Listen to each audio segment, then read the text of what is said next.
Hola, soc l'Alba d'albalenso.com i avui us vull ensenyar a fer una recepta d'un pa sense gluten molt fàcil de fer. És un pa de fajol, un dels meus pans preferits, i ja veureu que tot i ser un pa sense gluten que a vegades poden tenir alguna dificultat, si seguiu pas a pas el que us explicaré, qualsevol de vosaltres el pot fer a casa molt fàcilment. Què necessitarem per fer el pa? Doncs primer de tot farina de fajol, 300 grams, jo utilitzo una farina de fajol ecològica certificada sense gluten, també midó de tapioca. Veureu que algunes persones el fajol el troben una mica fort, però aquest pa serà una mica més suavitzat precisament perquè hi poso el midó de tapioca, que també li dona esponjositat. Per tant, serà un pa de fajol autèntic, però tindrà un gust una mica més suavitzat sense tenir aquell gust tan fort del fajol.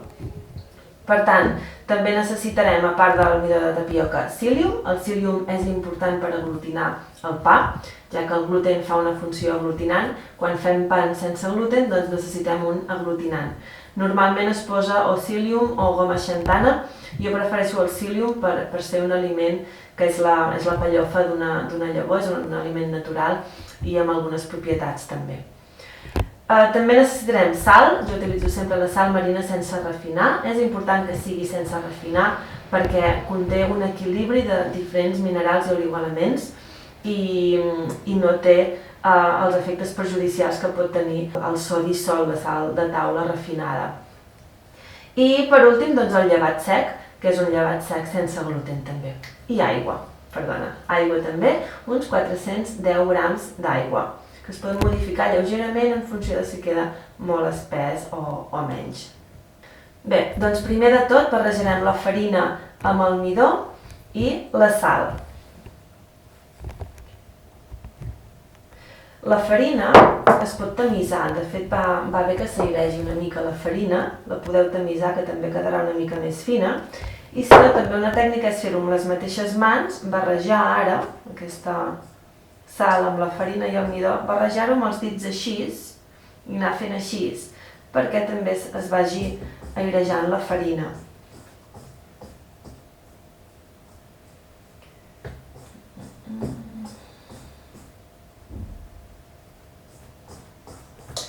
Per què no barregem el llevat aquí amb la sal i ho fem així per separat? Perquè el llevat, quan està en contacte amb la sal, es desactiva. Per tant, ho fem per separat.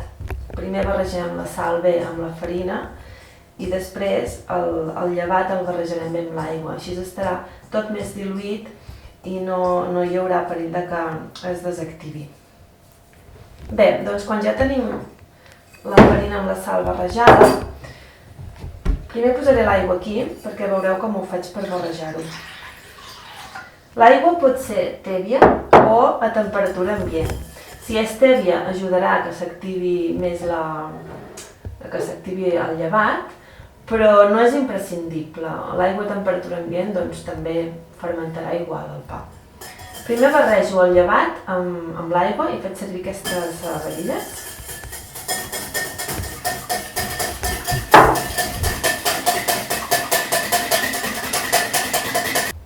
I quan està ben barrejat, el que faré serà posar el psyllium, però no el posaré de cop, perquè el psyllium si no podria fer grumolls. Per tant, cal posar-ho a poc al mateix temps que es va barrejant, i així es van desfent els grumolls.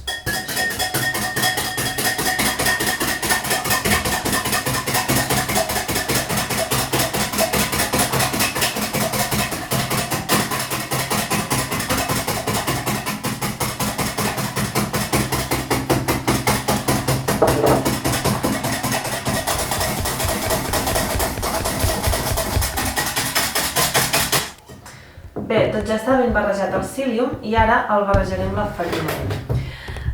Important, en funció del tipus de psyllium que compreu, doncs sortirà més o menys gelatinós.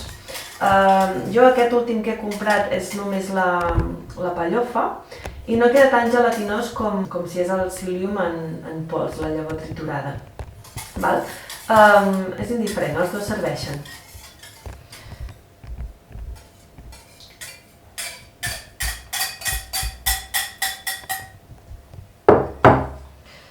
Ara primer barrejaré una mica amb les varilles i després al final ja ho barrejaré amb les mans.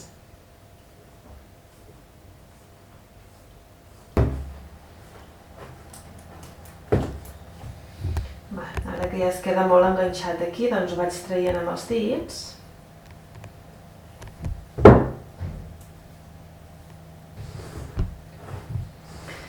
I ara ho barrejo amb les mans. El pa sense gluten s'ha de barrejar ben barrejat, però no cal amassar. El pa sense gluten no necessita amassat. Per tant, quan ja estiguin ben integrats tots els ingredients, ja estarà. Com us he comentat també en funció del tipus de psyllium, doncs faltarà més o menys aigua. Si agafeu un psyllium d'aquell que queda més gelatinós, doncs potser hi faltarà una mica d'aigua. I si agafeu la pellofa del psyllium, doncs segurament hi faltarà una mica de farina o millor hi poseu menys aigua d'entrada. Bé, doncs ja tinc la massa ben barrejada. Quan veieu que ja estan els ingredients integrats, encara que tingueu les mans molt enganxoses, doncs us traieu la massa dels dits i us aneu a rentar les mans. I després ja la podreu agafar més fàcilment, la massa. Ara us ensenyo com ha quedat aquesta.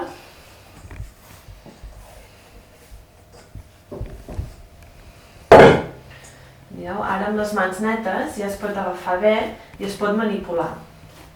Com us he dit, no cal amassar, però sí donar la forma.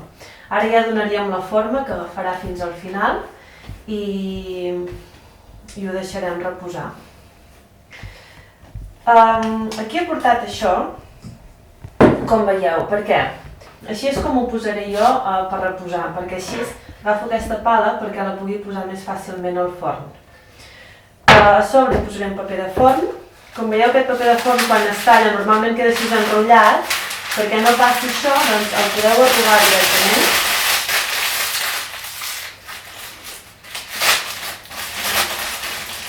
I ara l'estireu i ja està, així no queda enrotllat. Jo el poso aquí a sobre. I ara la massa, doncs, li podeu donar la forma que voleu.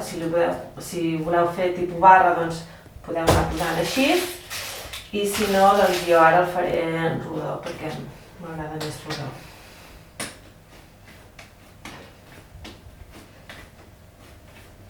Una mica així i ja està. Ho deixarem així. I ara, per deixar fermentar, és important tapar-ho amb un drap humit. Jo he posat simplement una mica d'aigua i ben escorregut, si no amb un spray d'aigua també ho podríeu posar. Es tapa amb un drap humit. I això s'ha de deixar reposar unes 2 hores, si es fa amb aquest llevat sec o fresc. La temperatura ideal és 25-30 graus. Si està per sobre d'aquesta temperatura, a l'estiu que fa molta calor, doncs potser en 1 hora ja estarà llest, ja veureu que haurà crescut el volum. No és imprescindible que dobli el volum, però sí que heu de veure que creix. Per tant, al cap d'1 hora, entre 1 i 2 hores a l'estiu ja podeu començar a encendre el forn.